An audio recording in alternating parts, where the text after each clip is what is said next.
So I'm going to begin the service with an opening prayer. Let's pray. Thank God for the creation around us and for bringing us to this place where we can worship together. Be with us as we prepare ourselves for worship through music, the reading of Scripture, and with the very act of meeting together, both physically and online. Help us to pull us out of our own selves, our worries, our concerns, and give us the capacity to receive your presence. Draw us into the circle of love, your love, that has no circumference and whose center is everywhere. We praise you and thank you. In Jesus' name, amen.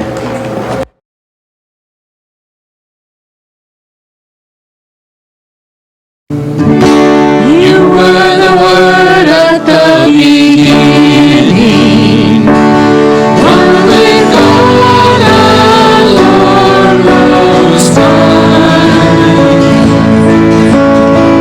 Your hidden glory in creation, now revealed in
Glenn has a nice shiny Bible for me here. I want to show you the one that I brought.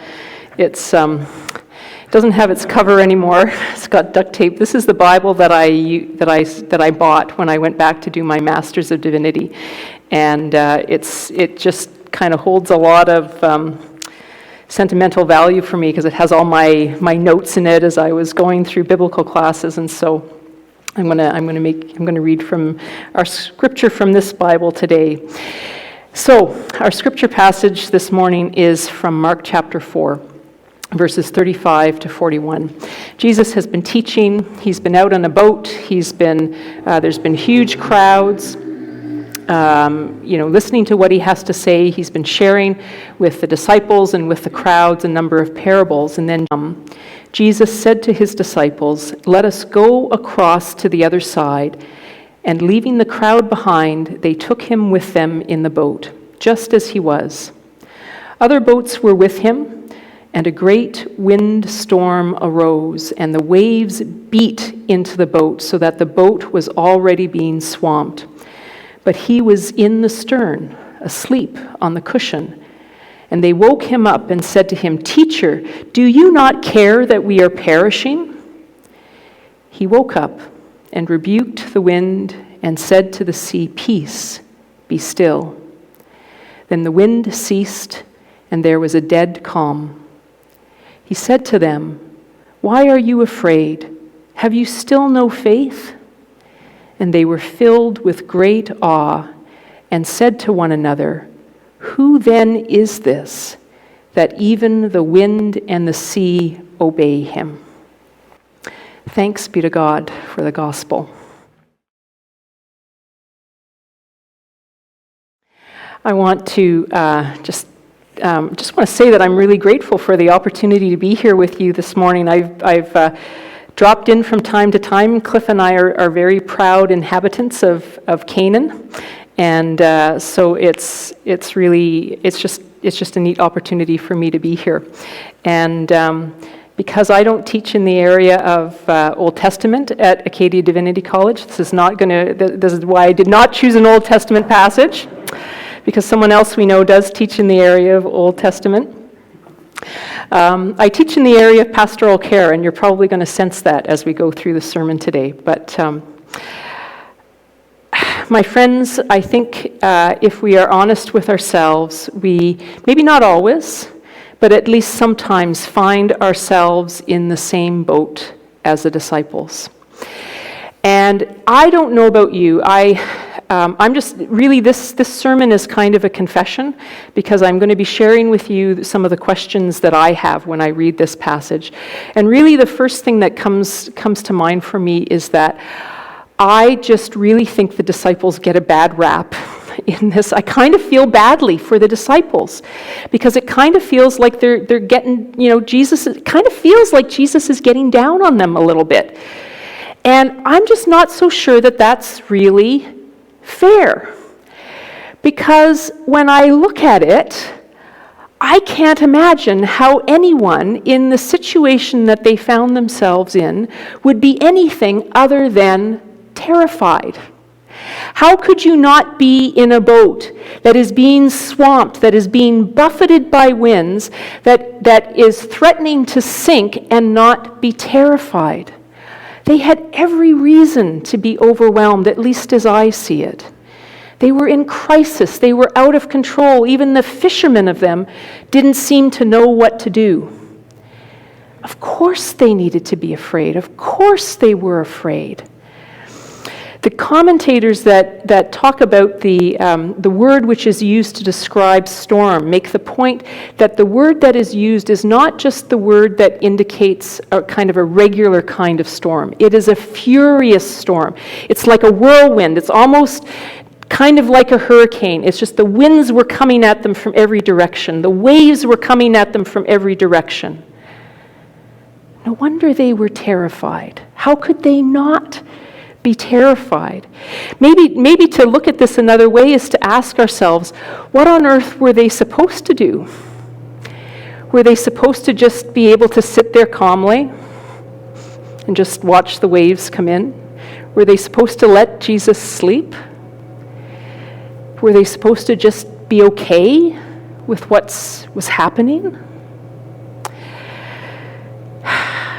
You know, the reality is you and I have been created by our Creator to have a fear response.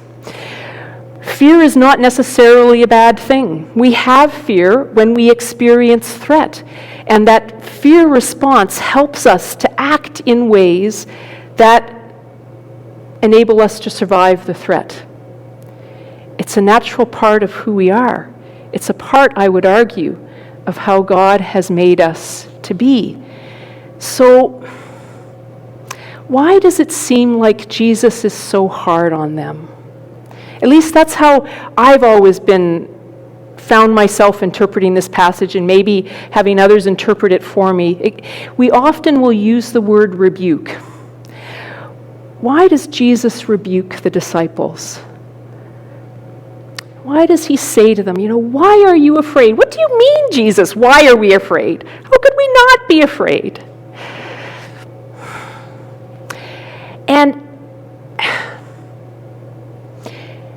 I think there's a problem with seeing Jesus' words as a rebuke, or as maybe better said, to see his words as a critique, maybe even as a judgment of the disciples.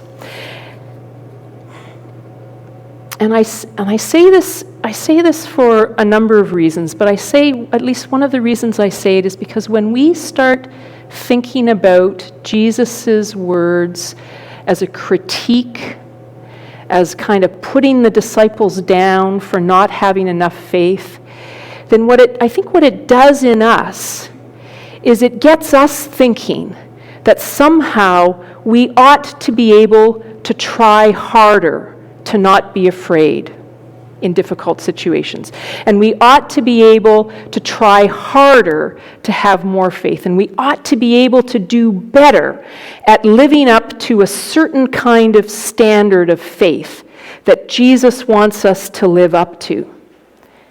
But the reality is, I don't think we can do that.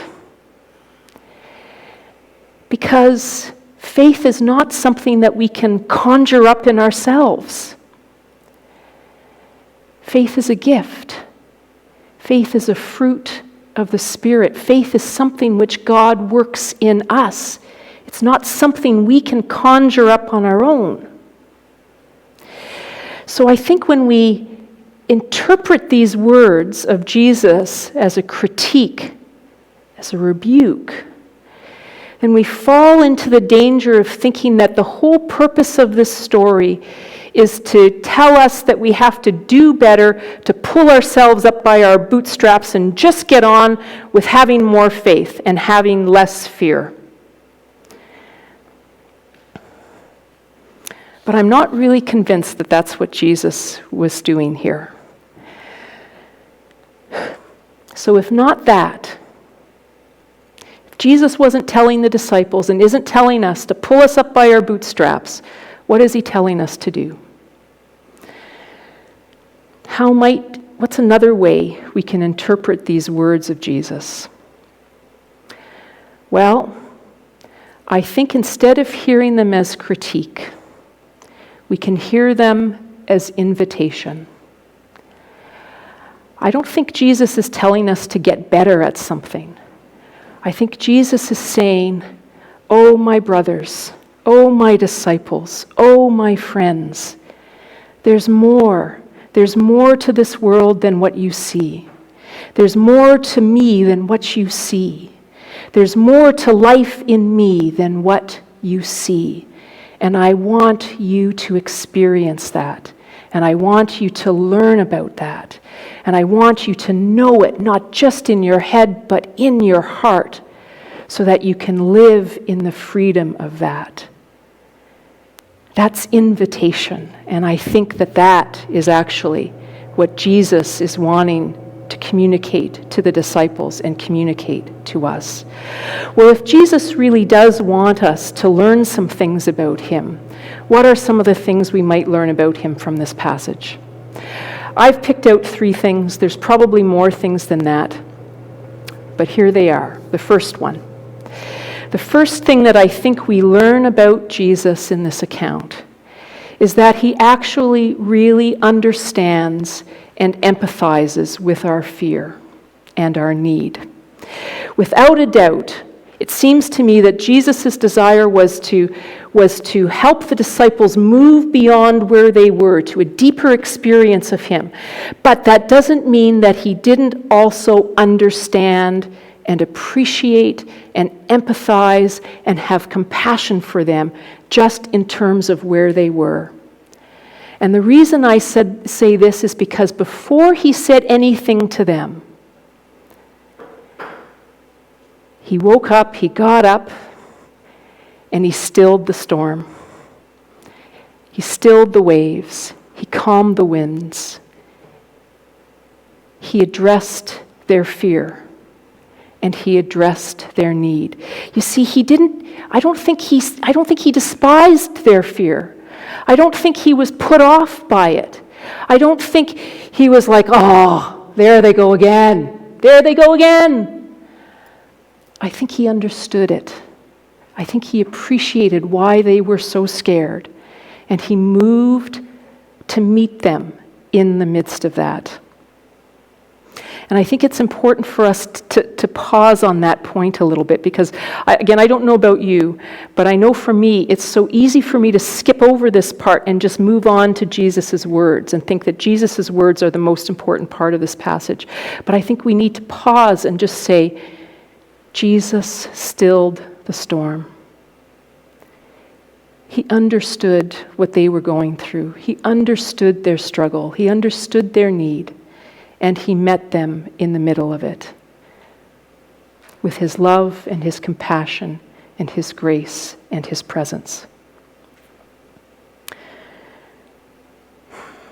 Jesus ministered to the disciples.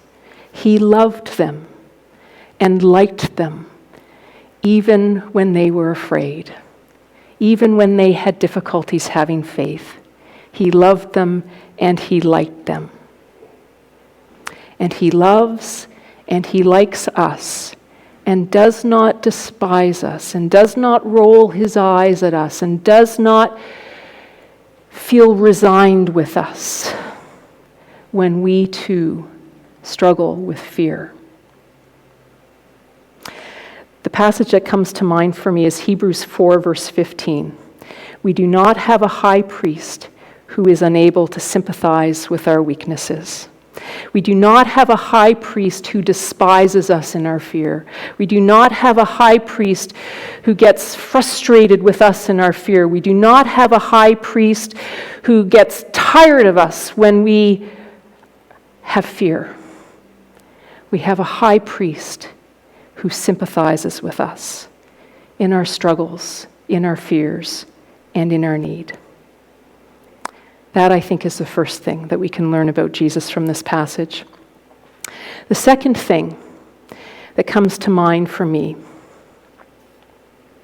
is that not only does Jesus not despise us for our fear, he does not despise us for our doubt.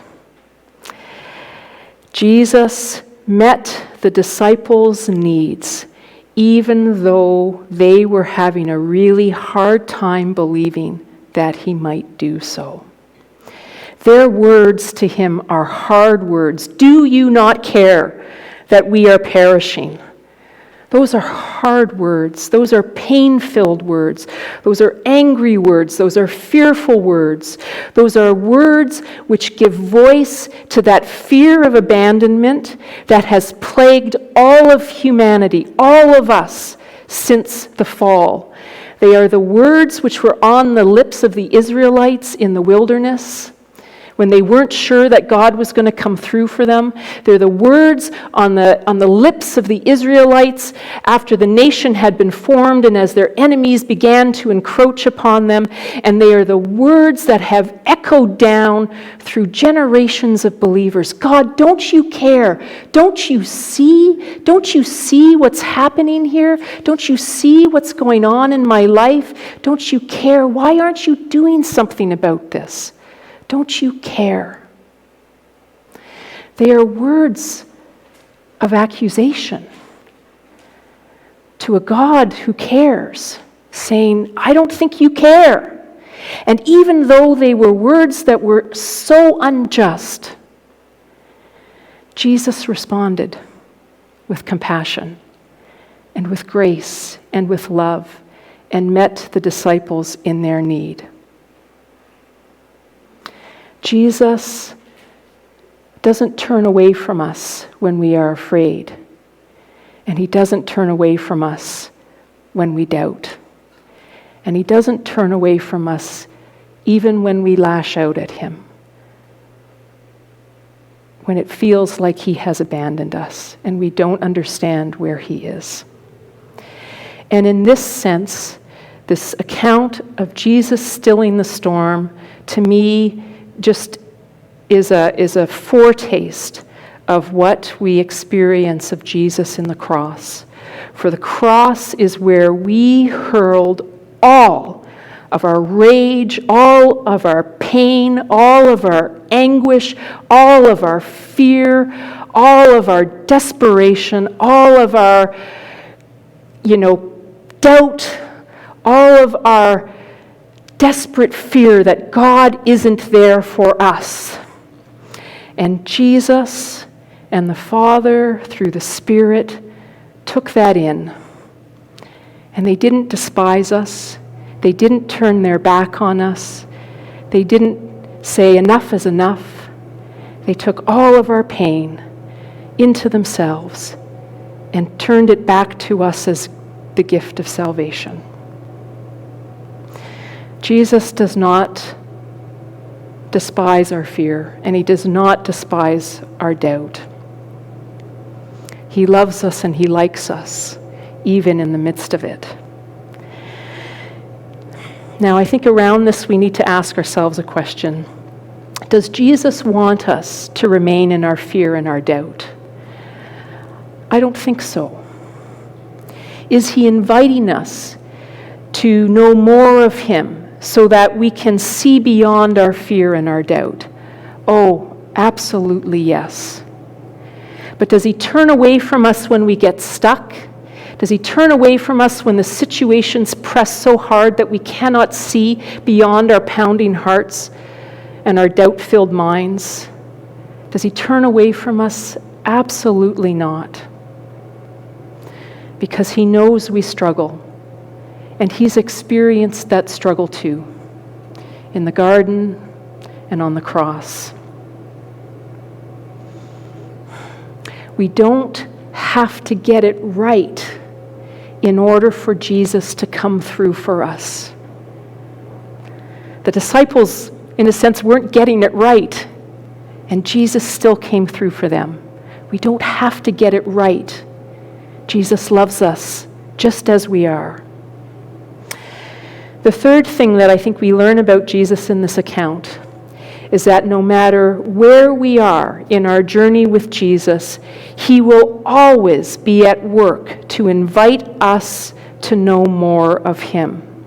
Jesus is the one whose heart desire is for us to know more, to experience more, to understand more, to receive more, to know more of who he is and what this life of faith is that we have in him.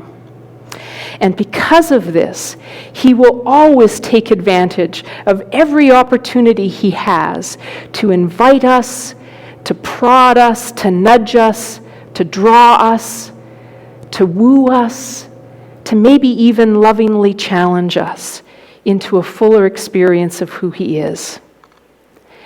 Here's another way where I think the disciples get a bad rap in this account.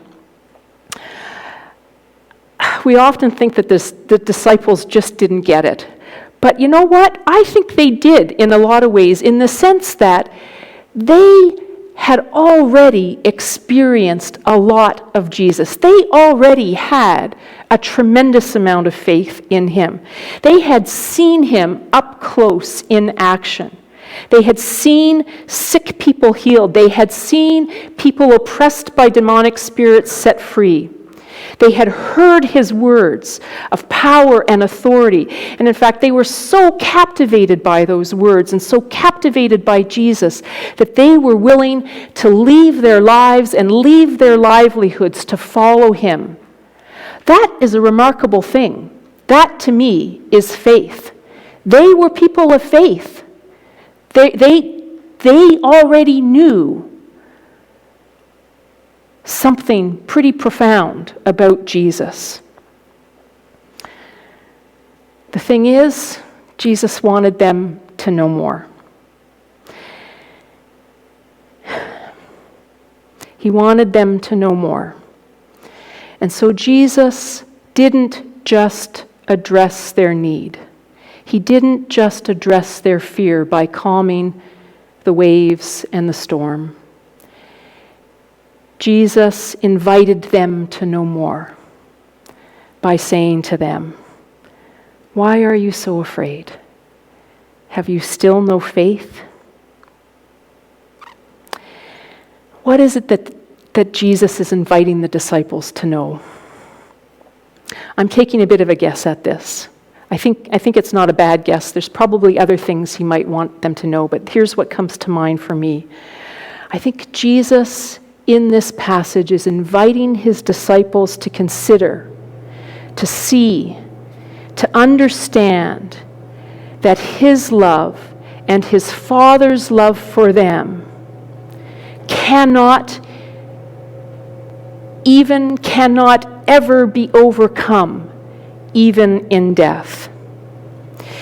I think he's inviting his disciples to see and to understand that him and his Father's work in this world, that their kingdom cannot be defeated even by the forces of chaos and death represented by the stormy sea.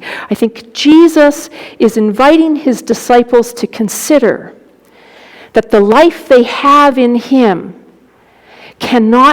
does not just exist while they live. It also exists beyond that and cannot be swallowed up and cannot be destroyed, even in death. Do you hear echoes of another couple verses here? I think Jesus is inviting the disciples to see and consider that neither death nor life, nor angels, nor rulers, nor things present, nor things to come, nor powers, nor height, nor depth, nor anything else in all of creation, nothing in creation, not even this storm, will be able to separate them and us from the love of God in Christ Jesus our Lord. I think that's at least one of the things that Jesus was inviting his disciples to see. To see that the life we have in him, the grace we have, the abundance we have, the truth, the freedom, the power we have in Jesus cannot be overcome even by the threat of death. Now, I have to be honest with you that it's a lot easier to say these words than it is to live them. I'm not sure that I actually really understand what that means, that the life I have in Jesus cannot be defeated by death. I mean, I understand it in a way intellectually, but I don't know that I actually live it. Maybe a little bit, probably most of the time not. And I say this because I think, again, the point is, it's not about trying to get this right. It's not about trying to reach that standard necessarily. It's about hearing the invitation. It's about hearing Jesus when he invites us to something more. Because as long as we're hearing the invitation, he'll do the work to bring us along. because faith is a gift. It's not something we conjure up in ourselves. The point is not to try to do better at living this way. The point is to hear Jesus inviting us into something deeper than what we've known before.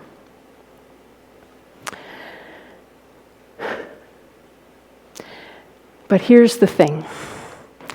We will always have this tension between fear and faith as long as we live this side of heaven.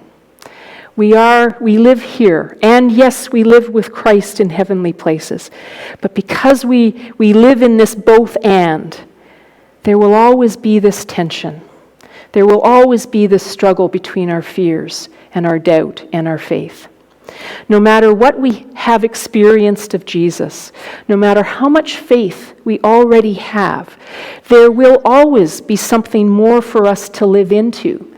And one of the byproducts of that is that we will continue to face situations that challenge us, that overwhelm us, where we feel fear. It's kind of like we need those in order to keep growing into faith. And so what do we do? How do we live with this? Where do we go with all of this from here? Well, I think we actually do exactly what the disciples did. We resist the temptation to try to deal with our fears on our own. We resist the temptation to try to somehow pull ourselves up by the bootstraps and make ourselves have more faith. And we actually just go to Jesus and say, Jesus, we are freaking out. We are scared. We are terrified. And we don't know what to do. We just be honest. One, because Jesus understands our fears. He understands our need. And he longs to be able to meet us in the midst of it. And he can't do that if we're pretending we're not afraid. We're trying hard to not be afraid. But two, we do it because as we're honest with Jesus, he will take that opportunity to not just meet us in our need, but to actually draw us deeper into a fuller experience of who he is and what this life of faith can be in him. And I don't know about you, but I want to be drawn in deeper. May that be our heart's desire, to be drawn in deeper. This has been, without a doubt, this has been a tough year for all of us. As Phil said, I know it's certainly my prayer that we're coming out the other side of COVID. But who knows? I don't know. I'll admit, I have apprehensions. Maybe not so much about the virus now, but the ramifications of what this is going to mean financially for us, for the world, for many, many years to come. What it's going to mean for people's livelihoods, what it's going to mean for people's mental health for years to come. We are having to face again the fact that we live in a country that has done some really awful things to our Indigenous brothers and sisters. And it's hard to know how to walk forward in that. I'm not even sure how to begin to process climate change and what we see happening out west right now, those incredible temperatures, the fires that are coming as a result of it, a whole town being wiped off a map. I can't even get my head around that. And I can't begin to get my head around what might be going on in the world farther afield from us, the way COVID has devastated countries, devastated people, devastated families, devastated lives. It's been a tough year and a bit.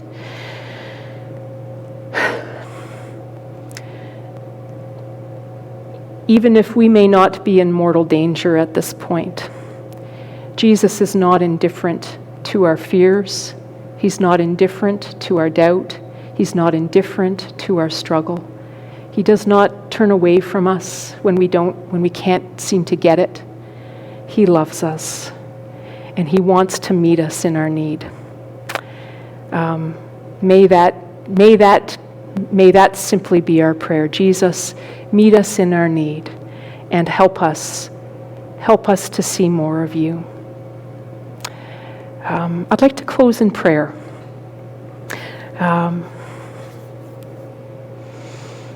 Please join me in prayer.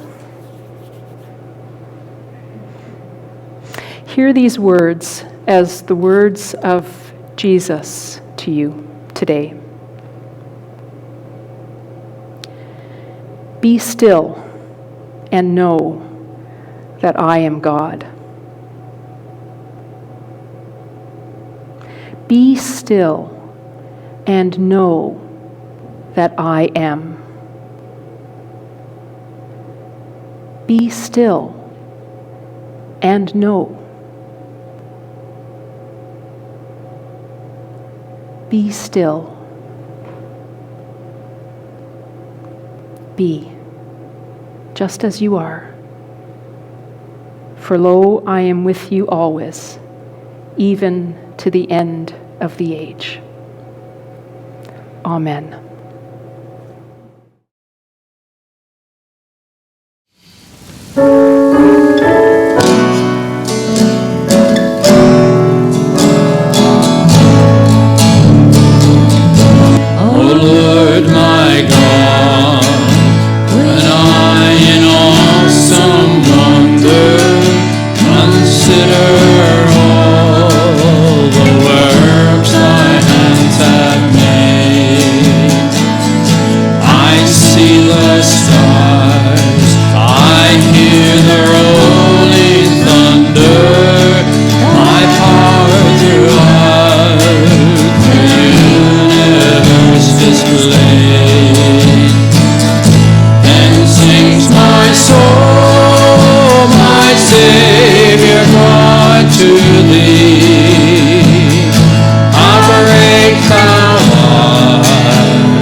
How great thou art, how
time for our closing prayer. Dear Lord, we just thank you for this time, Lord, and for us being able to get together here and worship you. Thank you again for Dorothy and her message to us, Lord. And Lord, we just pray as we leave this place, you will guide and direct our thoughts and our actions and help us to remember you and how great you are. And now with words from your word, the Lord bless you and keep you. The Lord make his face to shine upon you and be gracious to you.